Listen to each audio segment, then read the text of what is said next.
पुराने बच्चों, मैं आज आपको अंग्रेजी विषय में पास्ट इंडेफिनिट टेंस बताऊंगा। पास्ट इंडेफिनिट टेंस एक सिंपल पास्ट भी इसको हम कहते हैं। इसकी पहचान मैं आपको बताता हूँ कि वाक्य के अंत में, माने जो हमारा वाक्य होता है, वाक्य को बोलने के लिए वाक्य के अंत में हम क्रिया का प्रयोग करते हैं। वो क्रिया ता था, ती थी, ते थे अथवा आ, ई, एक ही मात्रा पर समाप्त होती है। मैं वाक्य को बोलकर दिखा रहा हूँ। मैं आगरा जाता था, माँ खाना पकाती थी, इसमें ता था, ती थी आया। मैंने एक शेर देखा, वह बाजार गई, इसमें आ और ई की मात्रा पर क्रिया पर ये वाक्य समाप्त हुए। तो आप इस बात को सिंपल तरीके से ले सकते हैं कि हमारा वाक्य भूतकाल में यानी बीते हुए समय में पूरा होना पाया जाता है कि कार्य हमारा पूर्ण हो चुका है, कार्य समाप्त हो चुका है। अब हम जानते हैं इसको बनाने का तरीका। जैसे कि एक वाक्य है, मैंने कल एक शेर देखा, तो ये वाक्य हमारा आ की मात्रा पर समाप्त हो रही है क्रिया, तो ये हमारा पास्ट इंडेफिनिट है। तो पास्ट इंडेफिनिट का जब हम सिंपल वाक्य बनाते हैं तो सिंपल वाक्य बनाने के लिए हम सबसे पहले सब्जेक्ट लिखते हैं। हर वाक्य में सब्जेक्ट लिखते हैं। मैं आपको वाक्य की फॉर्मेशन पहले ही बता चुका हूं। तो सब्जेक्ट है मैंने यानी आई। इसके बाद में हम यहाँ पर वर्ब की सेकंड फॉर्म यानी जो मेन वर्ब की द्वितीय अवस्था यानी सेकंड फॉर्म का प्रयोग करेंगे। तो वर्ब भी हमारी वर्ब है, क्रिया है हमारी देखा, देखने की फर्स्ट फॉर्म होती है सी, तो सी की सेकंड फॉर्म होगी शो।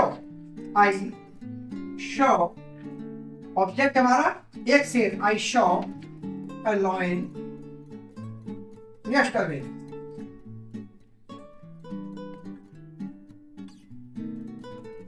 यहाँ पर आपको सबसे खास बात ये समझनी है कि वर्ब की सेकंड फॉर्म का प्रयोग केवल पास्ट इंडेफिनिट के एफर्मेटिव यानी सिंपल सेंटेंस में होता है। इसके अलावा और कहीं पर भी वर्ब की सेकंड फॉर्म का यूज नहीं होता। खास बात आपको ये ध्यान रखनी है। इसके बाद आते हैं हम नेगेटिव सेंटेंस पर। अगर इस प्रकार के पास्ट इंडेफिनिट टेंस के अगर नेगेटिव सेंटेंस कोई है, जिस प्रकार मैं आपको एक सेंटेंस लिखकर दिखाता हूं, वह आज नहीं खाता था। जब इस प्रकार का वाक्य होगा, ये हमारा था पर समाप्त हुआ यानी ये भी पास्ट इंडेफिनिट है। यहाँ सब्जेक्ट हुआ ही। नेगेटिव सेंटेंस में हम डिड नॉट का प्रयोग करते हैं। हमारा सब्जेक्ट चाहे सिंगुलर हो या प्लूरल हो, कोई भी हमारा सब्जेक्ट हो, उसके साथ में डिड नॉट का प्रयोग ही होगा। सो ही डिड नॉट। और इसके बाद क्रिया आएगी verb.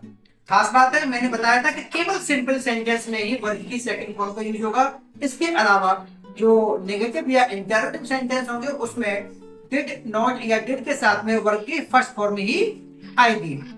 So he did not eat mango,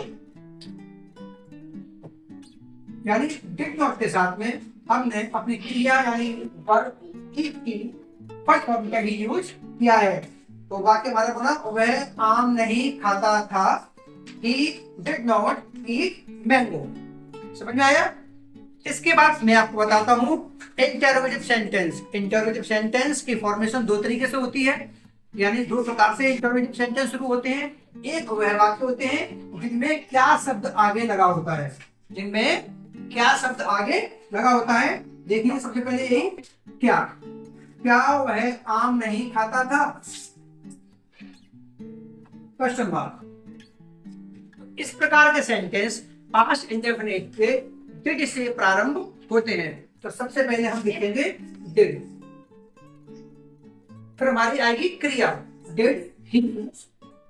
इसके बाद अगर हमारा सेंटेंस नेगेटिव भी है, इंटरोगेटिव के साथ साथ अगर नेगेटिव है यानी नॉट आ रहा है, तो हम उसमें नॉट सब्जेक्ट के बाद और क्रिया से पहले लगाएंगे, और नोट नहीं आ रहा तो नहीं लगाएंगे। यहाँ पर हमने वाक्य नोट आ रहा है हमारे, तो हम नोट लगाते हैं। तो डिड ही नॉट, वर्ब की फर्स्ट फॉर्म रखेंगे, did he not eat mango, question mark.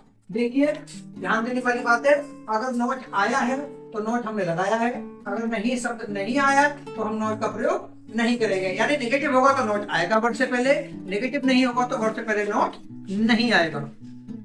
दूसरे जो हमारे इंटरमीडिएट सेंटेंस होते हैं वो इस प्रकार के होते हैं कि हमारा जो इंटरमीडिएट वर्ड होते हैं, डब्ल्यूएच टाइप वर्ड होते हैं, वो वाक्य के बीच में आते हैं। कब, कहाँ, कौन, कैसे, क्या, ये शब्द वाक्य के बीच में आते हैं। हम इसी वाक्य को चेंज करके देखते हैं। यहाँ पर बात को चेंज करते हैं, वह आम क्यों नहीं खाता था या क्यों खाता था, दोनों होते हैं। वह आम क्यों नहीं खाता था, ठीक है। यहाँ पर क्यों शब्द बीच में आ गया। तो इंटरव्यू सेंटेंस में जब कोई भी प्रश्नवाचक शब्द वाक्य के बीच में आता है, किसी भी इंटरव्यू में, मैं सिर्फ पास्ट इंडेफिनिट की बात नहीं कर रहा, किसी भी सेंटेंस में जब हमारा वर्ड ऑफ इंटरोगेशन यानी कि प्रश्नवाचक शब्द वाक्य के बीच में आता है तो सबसे पहले हम उसी की मीनिंग लिखते हैं। तो यहाँ पर क्यों के लिए वाई, बाकी का बात हमारा उसी प्रकार से इंटरोगेटिव बनेगा। डिड का यूज करेंगे, why did he not eat mango, वह आम क्यों नहीं खाता था, वही चीज है। प्रश्नवाचक शब्द हमने सबसे पहले लगाया क्योंकि मैंने वाई हमारा इंटरोगेटिव वाक्य है इसलिए एक से प्रारंभ होगा। वाई डिड सब्जेक्ट ही आया, नोट आया है तो हमने लगाया, नहीं तो नहीं लगाना होगा। Why did he not eat mango और क्वेश्चन मार्क। ध्यान दीजिए पास्ट इंडेफिनिट सेंटेंस अपने पिछले समय में पूर्ण होना पाए जाते हैं। कुछ अंतर पास्ट इंडेफिनिट और पास्ट परफेक्ट टेंस में भी होता है। तो जब आपको पास्ट परफेक्ट टेंस सिखाए जाएंगे, बताए जाएंगे, तब मैं आपको पास्ट इंडेफिनिट और पास्ट परफेक्ट का अंतर करना भी सिखाऊंगा।